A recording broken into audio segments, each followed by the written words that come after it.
Excuse me? Good morning, Christine. How was your stay with us? Good morning. My stay was nice, but I noticed a $20 charge on my bill and I didn't touch anything from it. I'm sorry about that. Let me check the system.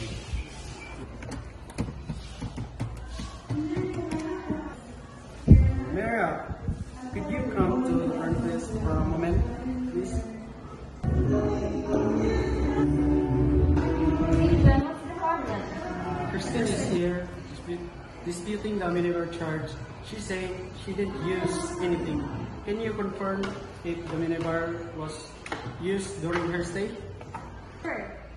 According to my records, the mini bar was restocked yesterday and 2 items were missing, a soda and a chocolate bar. That's not possible. I didn't touch the minibar at all. I see.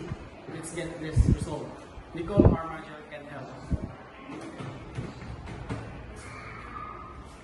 Nicole, could you join us, please?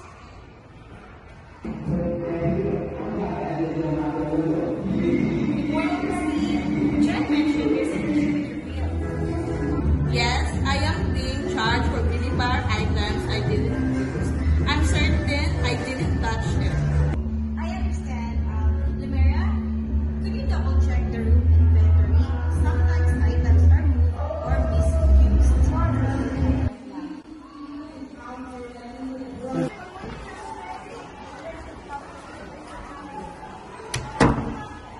I just checked the room and the missing items are actually still there. They were placed in the nightstand, not in the mini bar. It seems that there was a mistake during the restocking. Thank you, Lamera.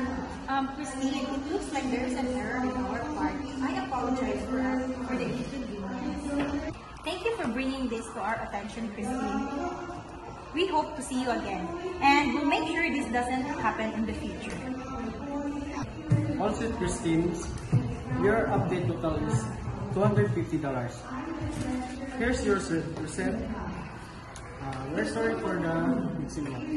Thank you for resolving it quickly. Have a great day. Thank you, Christine. Safe travel.